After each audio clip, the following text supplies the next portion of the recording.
दिवसीय दौरे पर पहुंचे उपनेता प्रतिपक्ष राजेंद्र राठौड़ ने कहा कि राज्य सरकार का आधा कार्यकाल पूरा होने के बावजूद प्रदेश में सरकार की भूमिका गायब है। आमजन महंगाई से त्रस्त है और कानून व्यवस्था हाशिए पर पहुंच चुकी है। सरकार केवल अपनी कुर्सी बचाने के प्रयास कर रही है, जनता से कांग्रेस सरकार का कोई सरोकार नहीं है।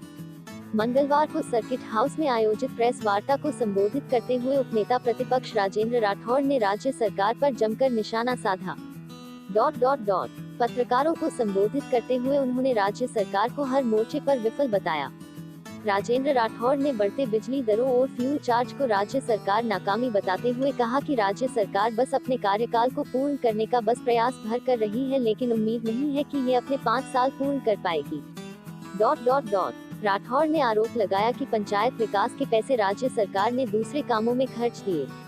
नतीजा ये आया कि जिससे पंचायतों में कोई काम अभी तक नहीं हो पाया है। एक बार फिर से हनुमानगढ़ आए राजेंद्र राठौड़ ने राज्य की कांग्रेस सरकार के बीच में अंतर्कलह होने की बात कही।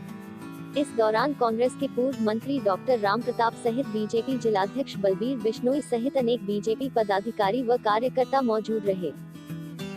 पूर्व राष्ट्रपति प्रणब मुखर्जी के निधन पर उनको श्रद्धांजलि देते हुए मैं ये कहना चाहूंगा कि मौजूदा सरकार जो अपने कालखंड के 20 महीने पूरा कर रही है, हर मोर्चे पर विफल रही।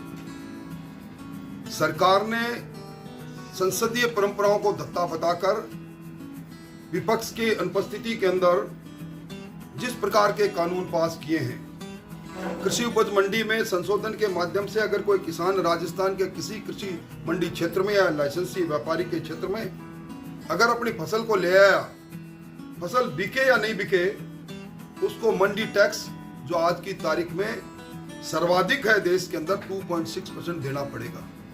इसी प्रकार स्टाम्प एक्ट में संशोधन के माध्यम से जो पहले गौ संवर्धन के लिए, गौशालाओं के लिए जो पैसा डेडिकेटेड था 10%, उस राशि को बढ़ाकर 20% के साथ अब यह कह दिया कि इस पैसे का उपयोग राजस्थान सरकार आधारभूत संरचनाओं के लिए कहीं भी करेगी।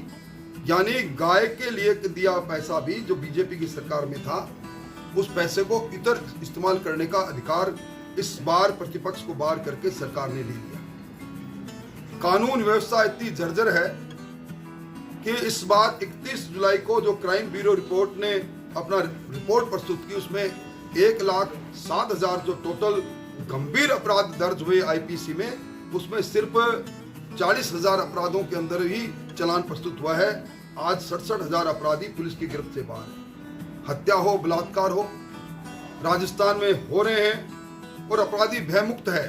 मैं समझता हूं इस प्रकार का शासन, जिस शासन के अंदर सरकार को चलाने वाले मुख्यमंत्री भयक्रांत हो जाए और अपनी कुर्सी बचाने के लिए आला कमान और दरबार में खड़े रहे, आज भी अंतर्कलह जो आंतरिक अंतर्कलह थी, उसी के कारण चाहे टिड्डी की मार हो, चाहे बिजली की बढ़ी हुई दरों हो, चाहे जर्जर कानून व्यवस्था हो, चाहे पेट्रोल और डीजल पर बढ़ाया वैट हो, सबसे त्रस्त लोग आज इस सरकार को कोस रहे हैं। बेरोजगारों को देने वाला बेरोजगारी भत्ता जो 3500 रुपए महीने देते थे 67,000 लोगों को, वो भी सरकार ने इस महीने से बंद कर दिया।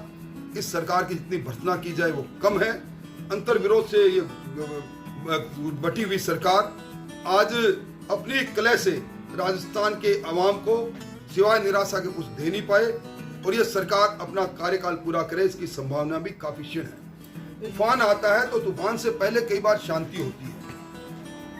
आज किसी व्यक्ति को कैंसर जैसा असाध्य रोग हो जाए, उसको दवाई देकर कुछ समय के लिए आईसीयू में रखकर उसको ठीक किया जा सकता है, पर असाध्य रोग ठीक नहीं हो सकता। ये असाध्य रोग से ग्रसित सरकार है जो अपना जीवन पूरा करे, ये संभव नहीं।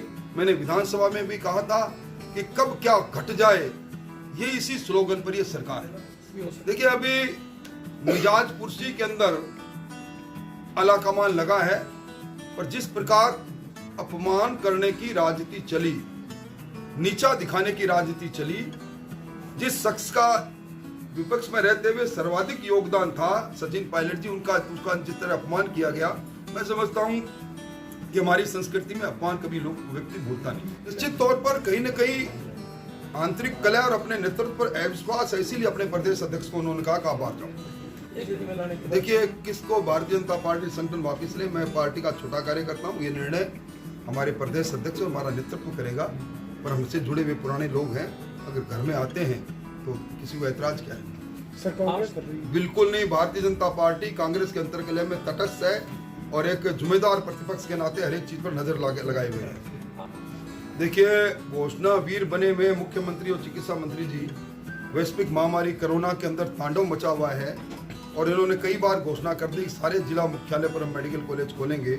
विधानसभा में कई बार इन्होंने मेजें थपथपा ली, पर डाक के तेज बात अभी तक कोई निर्णय कर नहीं पाए।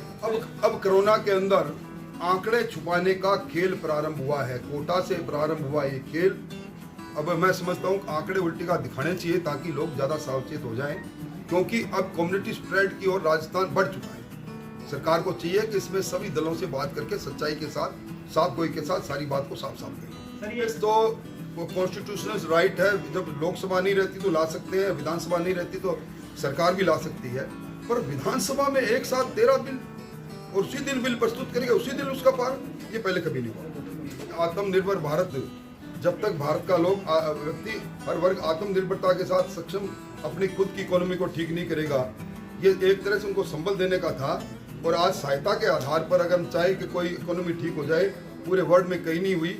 हमारी इकोनॉमी अब बुरी दौर से गुजर रही है, 4 दशकों में सबसे ज़्यादा गिरावट हमारी जीडीपी में है। निश्चित तौर पर आत्मनिर्भर भारत इसमें कि जो 20 लाख करोड़ का पैकेज है वो संजीवनी के तौर पर आया है।